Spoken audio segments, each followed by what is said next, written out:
प्रथमे बांती हेउची तापरे ज्वर धीरे धीरे हलदिया पड़ जाउछि आखि 15 वर्षर कम बयसर पिला माने एमिति जनक परे जणे आक्रांत हेउछन्ति। गंजाम जिला भंजनगर ब्लॉक बड़कोदंडा गाँवर नुआ साहिरे एबे जंडिस को नहीं आतंक खेली जाइछि। निकटस्थ उस्तो साहिर किछि पिला मध्य एथिरे आक्रांत होइथिबा जणा पड़िछि। बेसरकारी तथ्य अनुसार प्राय 15 रु ऊर्ध्व जंडिस रोगरे आक्रांत होइछन्ति। किछि लोक निकटस्थ डाक्तरखाना को जाउछन्ति, किछि घरोई क्लिनिक रे परीक्षा करी जंडिस रोग होइथिबा जानिबाकु पाइछन्ति। किछि लोक गाउँली चिकित्सा करी चेरमूली औषध खाउथबा मध्य कुहा जाउछि।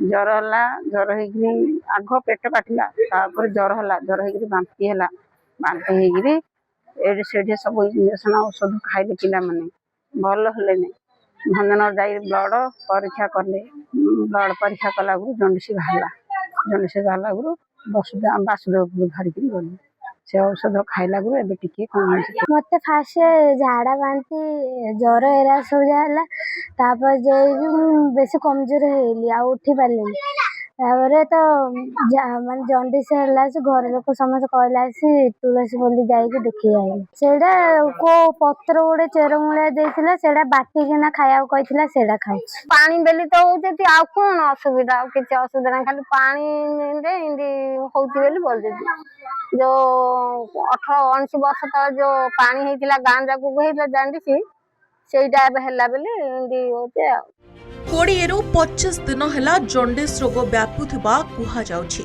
एजाए कोनोसी डाक्तरी टीम गाँ रे पहुंची नाहंती। गाँ लोकंको कहिबा अनुसारे अपरिष्कार पानी पीवा जोगु एहा धीरे धीरे व्यापुछि। पानीय जल जोगाण प्रकल्प पानी मध्य विशुद्ध नुहे। अन्य पक्षरे पीवा पानी पाई नलकूଅ कूଅ और नदीर चुआ पानी को लोके भरोसा करुछंती। तेबे रोगर प्रकृत कारण एजाए जणा पड़िनी। घटना पर स्थानीय अंचल में भयर वातावरण सृष्टि होइछि। जंडिस आक्रांत परिस्थिति को 20 रु ऊर्ध्व दिन बीती जाइछि। मात्र एने स्थानीय प्रशासन किंबा स्वास्थ्य विभाग निकटरे खबर नथिबा एबे चिंतार कारण होइछि।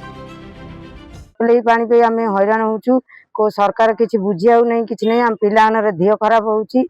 ए नलकूअर पानी आगा हम खाउछु कहीं किए हेले को सरकार हेले केते सरकार गलेरी हेले कहीं किछि आम नेखा किछि बुझु ना झियो को भी जंडिस हेछि जे किंतु डॉक्टर सुविधा किछि आसीनी किंतु कोउथ पे जंडिस हेछि हम जानि पालेनी किछि जदि डॉक्टर सुविधा टिके आस्तान ताले पंचायत तरफ भल हंदा किछि आसलानी पिला नै कि तुलसी फुल नै कि आयुर्वेदिक औषध दीपना देली लक्षण सब तर हळदिया दिसिला आखि फाखि देह हाथ नख सब हळदिया दिसिला सब 15 रु कम बयस पिला 15-18 एमती सब बर्तमान आम सारे 20 जन पाखापाखि अच्छा चेरमूली औषध खाई सब भल होती मेडिकल रे भल होता चिकित्सा अधिकारी प्रतिक्रिया नापी जोगाजोग करते सहित जोगाजोग संभव हो पारा।